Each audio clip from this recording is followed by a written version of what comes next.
আসসালামু আলাইকুম হাজরিন নাজরিন, আমরা আজকে পবিত্র জুম্মার দিনে এই আমাদের বন্ধুবান্ধব নিয়ে আজকে আমরা আসছি হচ্ছে এই যে হচ্ছে ভাগীরথী নদী অর্থাৎ গঙ্গা নদী আমরা দেখতে আসছি। আর এটা হচ্ছে নতুন বাইপাস রোড। এটা তো এই যে নতুন যে আমাদের রাস্তায় আসলে আমরা এই গাড়ি চালানো প্র্যাকটিস করছি।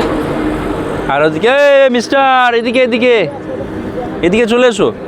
এখানে আছে জোহা, আছে ছাদ বাগান, ছাদ বাগান, আর তার সঙ্গে আছে হচ্ছে মিস্টার তৈদুল, যে হচ্ছে সালাফিয়া মিডিয়া।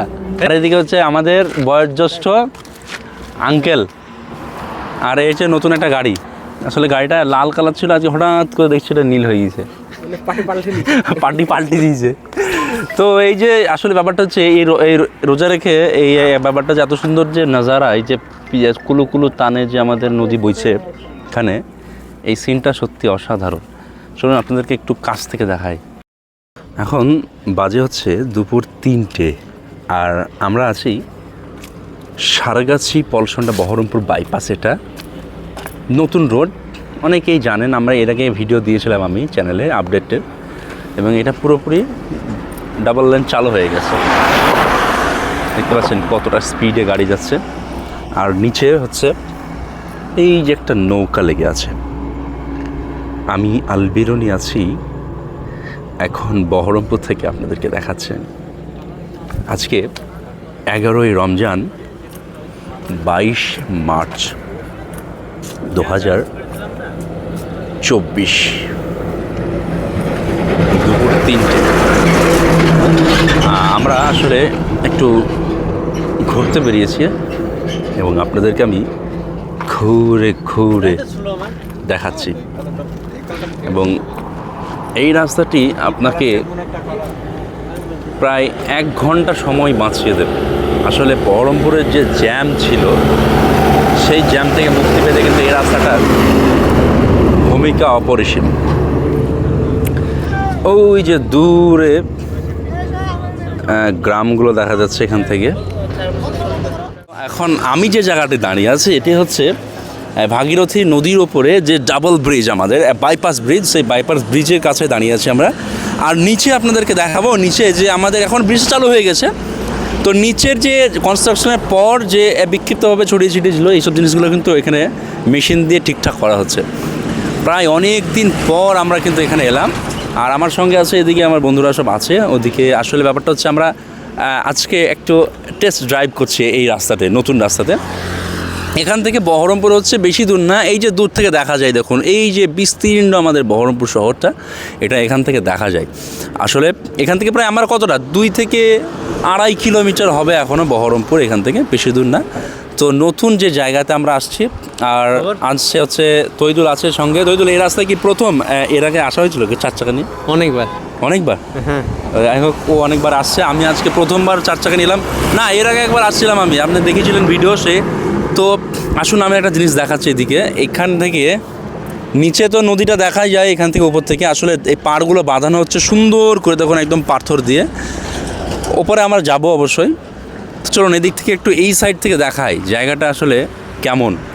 আসলে অনেকে এখন রোদ তো দুপুরবেলা, সেই কারণে এখানে লোকজন খুব একটা নেই।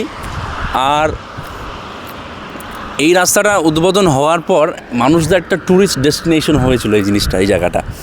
আসুন এদিকে একটু দেখাই। এদিকে এই যে এখান থেকে আমাদের বিশাল যে আমাদের সদর শহর বহরমপুর, এই বহরমপুরটা কিন্তু এখান থেকে দেখা যায়। ক্যামেরাম্যান এদিকে একটু আসুন, দেখাও এখান থেকে।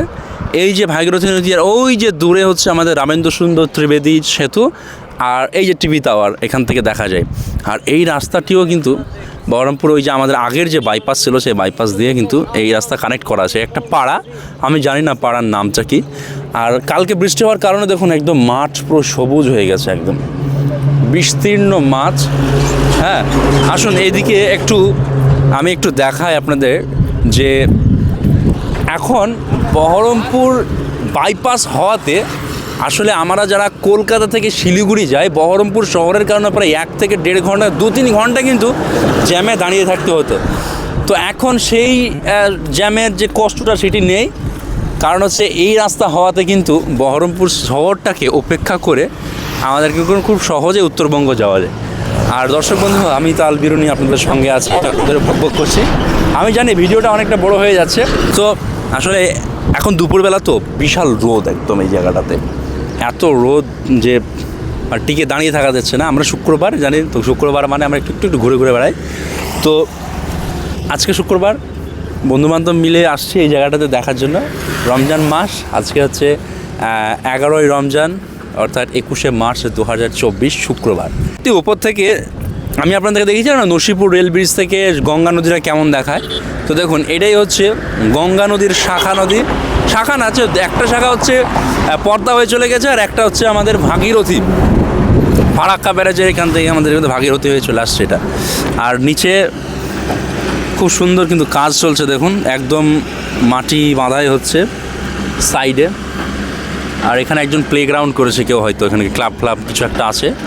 আর মাঠে চাষের জমি, বিস্তীর্ণ চাষের জমি। শুক্রবার ভালো লাগছে বেশ জায়গাটা আসলে। তবে আমি ভাবছিলাম যে কালকের মতো হয়তো হবে, মানে আবহাওয়া হবে। গতকালকে যে বৃষ্টি হয়েছে, দারুণ আবহাওয়া ছিল, কিন্তু ভোরবেলাতে শীত করছিল।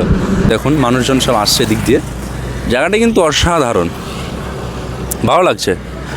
আর এখান থেকে দেখুন কলকাতা হচ্ছে 195 কিলোমিটার, কৃষ্ণনগর হচ্ছে 87 কিলোমিটার, আর ওদিকে হচ্ছে এরকম মাইলস্টোন আছে। রাস্তায় ওভারহেড তার একদম নদীর এপার থেকে ওপার।